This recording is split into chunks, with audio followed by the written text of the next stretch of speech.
My name is Glenn Taylor. I'm Big G boy from West Side Geer Gang. I'm Edward Taylor. Lil Ed Dog, originally known as Lil Ed Dog, but better known as Big Russ, Rusty Loke from Geer Gang Crips. For the dime moves and the lokes, for the 6-4s on spokes, for the OGs that did a dime, came back around on parole, for the homegirls with the scrap game, lil' homies that gang bang, from Pelican Bay to YA, rearrange your mind frame. Yeah, I know what you've been through, shit you had to go tend to. Your mama gave birth on the turf, I know them killers you kin to. This for the lost generation, broke as hell, mad and impatient. I created Conan Pocket in my mother's garage. I had a lot of, lifting weights, and I was on swole. They start calling me Big Miz. Original Stutter Box, Eastside Fighters, Pablo Bishop, Mill City Gangsta Bloods. Kev Mac video, you know this is for sure. Kev Mac video, open your soul. This is only the beginning. And you guys are brothers? Yes, sir. Give me the story on where and when you were born. Well, we were both born in Toledo, Ohio. We moved here to Los Angeles, California in 1965. No, 75. 75. Yeah, you're right, 1975. How old was you when you moved in? I had to be about 9 and you was what, 8? I was 8 years old. And I was 9. And where did you guys first live at in LA? West LA, right on La Cienega in Rodeo in the Baldwin Gardens on Calsman Drive. Was your mother and father together when you moved to LA? Actually, they were. Give me some background on them. Well, actually, my dad was James Brown's road manager.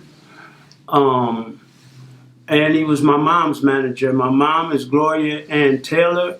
She was nominated for a Grammy in 1969. And during the time of the record business, the black companies transited to Los Angeles, Hollywood. And we was part of that transition.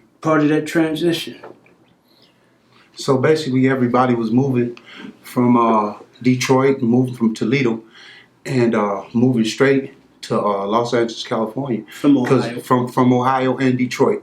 Because what it was a lot of people, it was a lot of talent down there. Like myself, even I had talent at that time because I was trying to sing and follow my mama's footsteps. And we was dancing. We had dance groups back then, and we was doing stuff like that. So when we got to California, it was about the Hollywood scene and getting on TV and trying to get a record deal and trying to do something with ourselves. That's what it was about when we first stepped in California and stepped on the scene.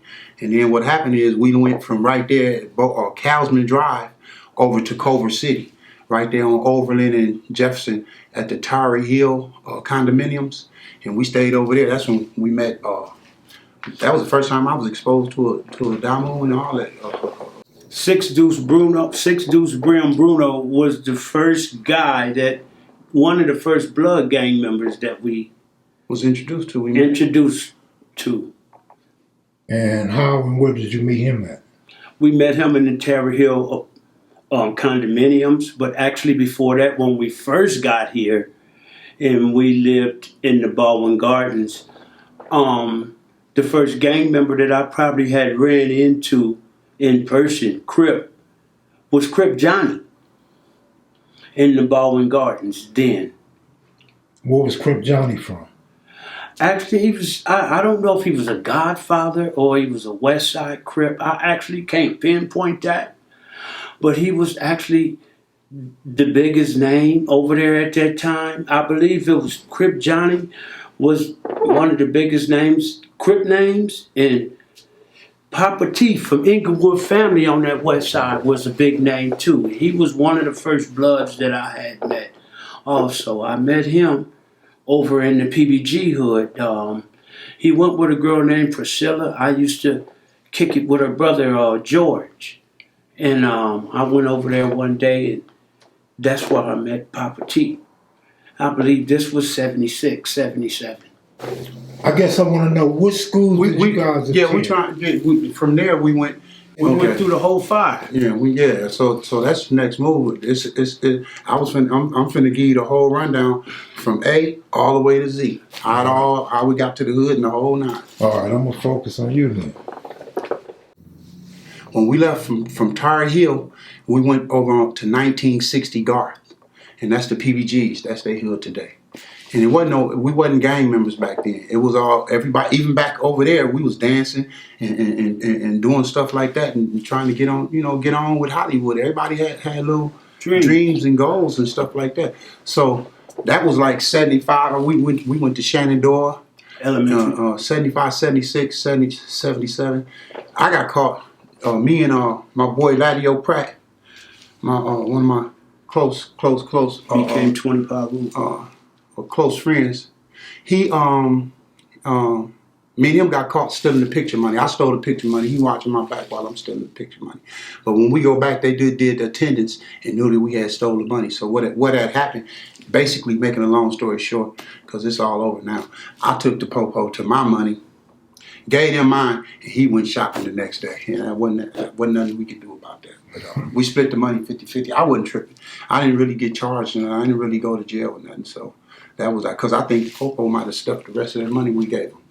But anyway, that was over in the Playboys hood. So then we moved from over there to 4th Avenue in Adams, 3315 West Adams. And when we moved from over there, went to Adams. Now I'm walking around to by then, this is 1979. By then, 78, 79. I'm walking around. The hood is in action. The hood full throttle because I'm walking around to the park with zoot suits on, with blue rags on my head. Back then, that's when I had just became Little Head Dog. And so now I'm walking around to 2nd Ave Park. And make a long story short, one of them OG dudes named Tony, he was an OG Damu cat. He looked at me, and next thing I know, if it wasn't him or somebody, it was somebody over there. But they got the sick and the young Damus in my generation on me, so I get to fighting them dudes and getting the best of them. Make a long story short, Benny from 6-0 put me under the wing. That was Paydog and Lil Willie's big brother. He put me under the wing, and right then and there, that squashed all the tripping and all the stuff we was going through with them. So that lasted for a minute. To at some point, my mom met another guy, and his name was Ballard, and his sons was running with us. And then next thing I know, my mom had sent me to Toledo because I had back home to Ohio because I had got kind of out there. And my brother get the house shot up with them. They get the house shot up. So next thing I know, when I come back from Toledo, she staying over on Buckingham and 28th Street. She had to move. So during that transition, a lot went down. During that transition, when we moved, a whole lot went down. Now we over here in the West Boulevard neighborhood. And we was chosen from the hood, by the way, while we talking. We wasn't put on from the set. We was chosen.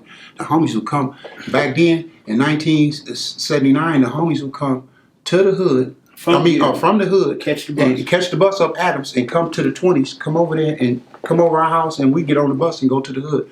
And then that was around the time when we had the workshop on 81st and Western and the disco train on Adams and Rimpau.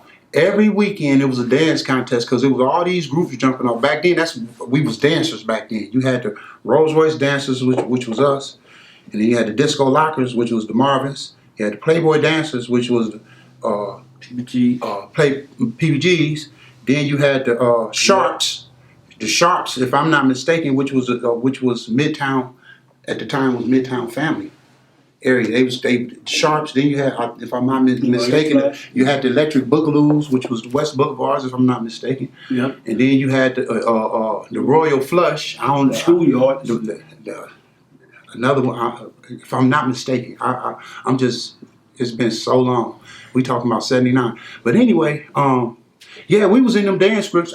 I even at one point, me and the homeboy Ice. And I think there was a Bojangles too, if I ain't mistaken, Big Bojangles. We had went over to the Marvins, was dancing with them with the Disco Lockers, and had joined in with them, was really linking in with them real heavy. We was all together at first. We was all one big old family. Everybody was nothing but love back then. We was kids. We was innocent kids. So anyway, at some point, huh? I want to take you back. Okay. Tell me what was going on when y'all lived in PBG hood. Was it gang banging yet? No, I wasn't no gang activity over there. All they had was over there was the Bedford boys that I remember off Bedford. And them, to my knowledge, them cats was coming out the jungles. Them was like Damus, if I ain't mistaken, them was Bloods. Was you familiar with the Playboy dancers? Yeah, I was familiar with all the Playboy dancers. We went to school. I grew up with them cats. Them some good dudes, man. I grew up with them. You know, we came outside and played with them dudes and went through walked through the fires and hey. Yeah, I was out there. Them some of my childhood friends, man. Can't deny that. 10 toes down. All right, now you moved to the 20s. Yup. Are you guys childhood friends too? Some of them paid off. Excuse me, I don't mean to cut Gerald. It was a bunch of them cats, man, my friends, when we was kids. My bad. If I don't mean to cut you off, that wasn't the 20s because that was on 2nd Ave and Adams. So 21st Street. No, it was the City Stone. City Stone. 21st Street, City Stone. Up at 2nd Ave Park, around the corner from 2nd Ave Park. Okay. So those are City Stones. Once you cross Western, that's where the 20 start. 20 start, okay. Once you cross Western up Adams, that's where, like down there with Crazy B and Mad Ronald and Santa Claus, rest in peace, and all of them guys down there. You know. So did you go to school with them guys? I went to school. I did too. We went I went to 24th Street. I went to Audubon. He went to 24th Street. Went to Mount Vernon one day. We both. Man. Them dudes, man, ran down on me, man, got to snatching my blue rags out my pockets and off my head. That was Audubon. Man, that was not Audubon. That was Mount Vernon. No, the motherfuckers told me, we gonna kill you, blood. When they surrounded us. That was Mount Vernon. That was Mount Vernon? That was Mount Vernon, man. Because we shook at nutrition. You think we stuck around? When you came and got me at the classroom. That was a whole nother demo. That was a whole nother demo. A whole nother situation, whole nother. Okay. We talking about Mount Vernon when I went the first day. I went up there, cripped up, and the boys ran down on me 20 deep, snatching my rags, stomping on my rags, fighting me, all of those shit. I'm pushing and scuffling and fighting, picking my rags up. Hey, we're gonna kill you, blood, after school. And I didn't go back to that motherfucker, I promise you. At nutrition, they was killing motherfuckers left and right back then, man. Stabbing motherfuckers get shot back then at junior high, cuz. Man, I'm cool. I didn't go back up there. No, I was too smart for that shit. Yeah, man. Well, I was 12 years old, man. 12 years old, man. When it all first started. No, I wasn't trying to leave here like that, man. They had to stab the motherfucker. A motherfucker had, if I'm not mistaken, a week before or a week after, a motherfucker got killed at that motherfucker. A motherfucker stabbed him with a butcher knife and killed the motherfucker. Johnny on the spot. No, I wasn't ready for that. Well, I did go to some schools, a lot of schools in LA. I went to Shenandoah, Elvin Kahn Elementary, Shenandoah, Pastor, Portola. I went to Edison Junior High, went through 2 riots there. I went to Fairfax High School. I went to the high school, on the probation high school right there at Jefferson and Crenshaw. And I went to Mid-City Alternative right there on Adams in Arlington, right there on the hill right there. That's where I went. In the City Stone hood. What type of dancing were you guys doing? Who is pop locking? Locking. Locking, pop locking, Then boogalooing. You had the man back then. You had the crazy legs and the old man. You had back then it was the same stuff was going on in Toledo, Ohio. And while we talking about this, man, since we got this interview started, let me get this point. Let me get across with this real quick. I want to send a major shout out, man, right out the gate. Well, we should have did this right off the bat. I want to send a major shout out to all the homies from LA, where it originally started. You know, I want to send a shout out to all the homies from Montebello, Denver, Colorado, that pushed their line. And I want to give a major shout out to all the homies in Toledo, Ohio, that pushed their line. You know. And the homies in New York that pushed their line. I want to give a major shout out to all my homies, and I want to give a major shout out to all the homies that we lost in the struggle. You know what I'm saying, as well. And I just want to send a respectful shout out to all our allies and everybody else that died in the struggle, whether it was a blood or a Crip, you know, that died in this struggle. And the enemies too. That died in this struggle this line we all pushed. Everybody pushed that macho line.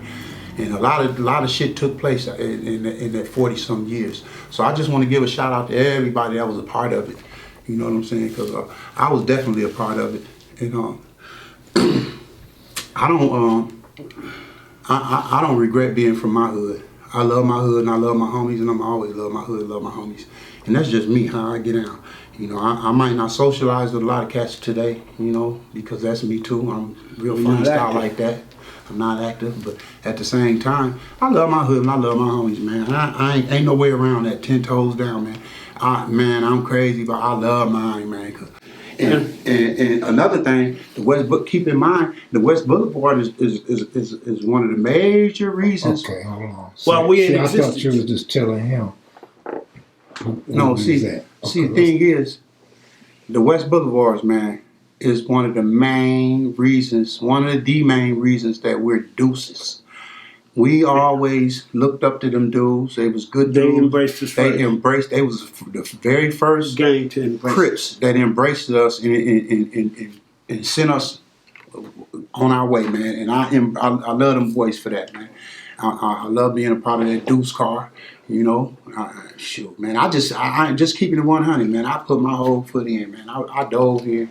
And I enjoyed the journey. It was rough, but anyway, getting back to that, yeah, that's how we became deuces. And some people might want to not acknowledge that, but that's something to be acknowledged. Yeah, that's how we became deuces. They had a major influence and a part of us, and it was all good, all love, man. Because at the end of the day, look how we came out. And you know, at the end of the day, you just sit back and you think about it, the real ones. Well, I think we did real good, man. I think they blessed us real good with that one, because we came out real. Shoot, man, we came out all right. Shoot, I would say, my opinion, compared to some of these other guys, shoot, that's out here just straight losing it, smoking and still smoking and strung out and junkies and everything. That ain't the case with us. Let's go to high school. Okay, high school. Actually, high school. I went to probation school on and off most of the time. I went to Fairfax High. And I went to Fairfax High, and I went to the probation school right there on the majority of the time right there on Crenshaw and Jefferson. And I also went to Mid-City Alternative right there on Arlington and Adams. It was an alternative school. It was a real nice school, you know. Was it any gangs at Fairfax when you went there? Yeah, it was a few gang members at Fairfax. I think the boy that played basketball, Mims, was going there. Chris Mims. Chris Mims was going there at the time. I believe it was a dude I used to get into it with all the time. No, he was a blood. We didn't agree all the time, and every time we see each other, whatever, we could have got at each other. We would have. And he was a big dude. His name was Wayne. I didn't know his real name, but I think he was out the jungles. And at that time, we was really at it with them guys. So whenever I seen any one of them guys, or one of them guys seen me and knew it, at that time, you know, things was different back then. We was on site then. So, you know, that's just how it was. Okay, now, tell me who started Geer and when. Okay, actually, who started Geer? Who started Geer? Actually, Geer started in '79 after the transition. I believe it was a few other homies like Ace Rat and maybe Big Moon and Roscoe and my baby's mama, my kid's mother, LaRonda, which is Ace Rat's sister. I believe they was all at his house writing. I was told that they was all at his house writing what gang that we wanted to be. But to my understanding, I was already over there and down the street. They had older guys like Karate Man and Karate Man and Big Lampkin, and those guys down there were on the dead end, and they were already claiming Geer players. And eventually they turned gears. They were older than us. So, you know, we can say that Geer Gang got formed through Ace Rat, Moon, I guess, and LaRonda, and Juju, I guess, and Karate Man. But actually the first Geer Gang that I seen say Geer Gang, and that was the strongest influence when I came to the Geer hood. Eddie Pratt. Was Eddie Pratt, Sir Cat. And that was the guy that was running all of the out of my generation. He was their man. You know, and immediately when I gotta say it, when me and my brother came there, we immediately came the men of that hood. Okay, Rusty was saying y'all got the 2 times kind of your connection with West Boulevard. Where did you guys get the Crip influence from? Who came over in that area and had an impact on Crip? Well, actually, that was James Miller hood. And actually, not only that was James Miller hood, after he had went to jail, he left a lot of Harlem, that was Harlem Godfather hood. But who was influencing us and who was coming around was who lived on Geer. And I don't know why my peoples didn't let y'all know, but Sidney Deadeye lived on Geer, man. And he was one of the guys that influenced me. And they lived right across the street from Ace Rat and my kid's mama. He was a Harlem Godfather. Now he's a Dinker Park 30 original, but What about Red? he was a big influence. And then the next big influence that moved over in my neighborhood, that was a Crip. We was already geared, but Dennis Johnson came. He moved on Carter.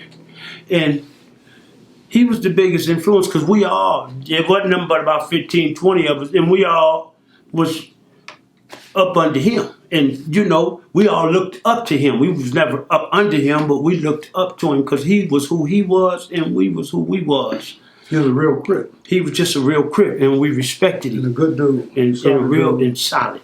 So when Geer first started out, you guys was cool with the Harlems.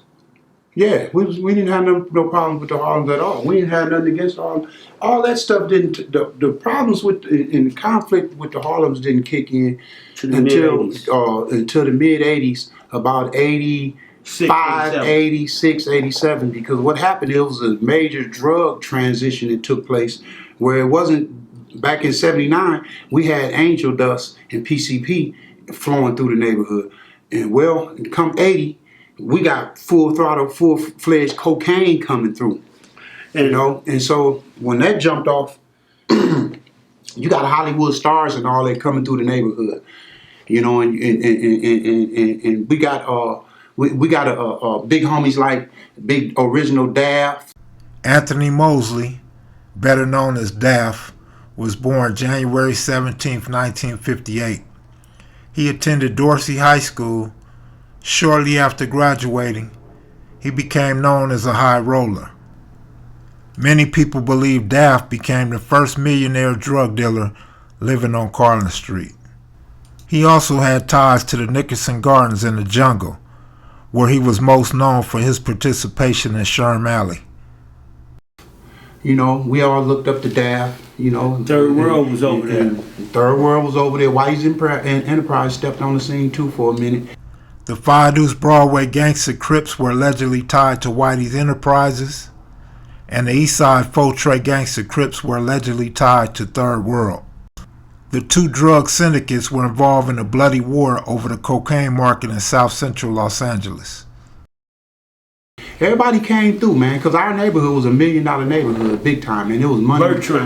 Money flowing. I mean, yeah, Bertrand too. Money flowing from from everywhere. Money was coming. The money was coming, man, straight from Hollywood, man. Trudy Reed. Straight money, straight coming from Hollywood, coming straight to that West Side, man. Even the famous Thomas Tootie Reese, the godfather of drugs with the Nicaraguan plug, was known to frequent the area. When crack first hit Los Angeles, it was breaking out New York, Washington, and Miami at the same time. The epidemic would become nationwide. So what happened is, to my knowledge, in my opinion, I was strung out at the time. Let me keep this shit 100. From 1983 to 1986, to the beginning of 1986, I was on weed and cocaine. They call them primos. In Ohio, they call them Cocoa Puffs. I was gone to the moon. I'm talking about gone to the moon. So I went to the joint. I go to the joint in 86, and then that's when I ran into Big James Miller. Big James Miller threw me under the wing. And when Big James Miller threw me under the wing, that's when my real, I could say I became a man. When he threw me under the wing, because he came out on the yard that day, and we are all out there lifting pig iron. These cats, we talking about Big Doochie out there. We got lifers. Three Finger Louie was out there. Slowpoke from A-Tray, A-Tray Hoover, A-Tray Gangster. Slowpoke was out there. Big Sporty, OG Sporty from A-Tray, from Hoover was out there. Who else was out there? It was a gang of homies. Like I said, Three Finger Louie was there. Steve-O from Harlem was there. That was my celly. Big Doochie from Venice Showline, Black Dog from Venice Showline was there. They was all them cats. Majority of them cats was lifers, man. I went up there with 3 years, man, and I went up there with 6 points and came home with 112. Parole with 112 on the level 4. And what happened is how that started. I would really like to get to that part too, but really how it happened, how I landed up at Tehachapi level 4 as I started out in Chino. I get to Chino, some Crips, make a long story short, some Crips stick, some Damoon stick a Compton Crip. And then that caused a bunch of, next thing I know, making a long story short, I'm in the hole with Al Love from Watergate. Me and him cellies. Well, they run in the cell finding Key Sue, and since he was on his way home, he was 30 days, 60 days to the house. I told him it was mine. So now I'm in Palm Hall, and then I'm in Palm Hall, and I run in some dude's cell and beat him up, and that sent me to Tehachapi, 7-day shoe program. So now I'm doing the shoe program. I did a year and a half in the shoe. When I came out the shoe, they threw me in on the 4B yard with Big James Miller. That's when I met Big BJ. And then Big BJ threw me under the wing, came out on their yard and told all them niggas on their yard. He stood up and told all them niggas, said, look, y'all, anybody got a problem with this dude? Anybody got a problem with this dude right here? Holler at me about it. And looked at the whole yard. When he was talking, and everybody was on the yard. Whether it was ABs, Mexican Mafias, BGFs, CCOs, it don't even matter what they was repping. Blue Notes, it don't matter what they was repping. He told all the Damoos, all the Crips, all the Mexicans, all the white, told all of anybody got a problem with this dude, holler at me about it. Yeah. And went back to lifting his weights and buffing and all that other stuff. I never had caused him to have to do nothing and get in positions and nothing. But he just wanted, I guess he wanted to solidify and let everybody know that, look, y'all might not know, but this little motherfucker from my neighborhood, and I'm a lifer, and ain't nobody finna be doing nothing to my little homies. Because one thing I can tell you about Big BJ, Big BJ, man, was one of the most loving Crips you could ever want to care about, love, or ever want to meet, nigga. That was one of the realest men that I ever met and ran across. To this day, he has a major, huge influence on me and how I carry myself. Because when I came out that penitentiary, I never smoked a Primo or snorted no coke or did nothing. To me, I looked at that shit as gay shit. You know, for real. Paper dicks, glass dicks, and all that shit. After you woke up. When I came home, I looked at shit totally different. I didn't look at shit like a party and let's get high and all that old slow shit that the motherfuckers on. When after being influenced with Big James Miller, I came out a whole different person, man. I ain't even gonna deny it. You know, I look at life totally different after being exposed to a brother like that. So that's when I came home. And when I came home, I pushed that line. So, you know, and like I was going back to all my niggas, going back to how the beef started. Harlem's came, you asked me how we ended up getting into it with the Harlems. What happened, Harlem's came over to the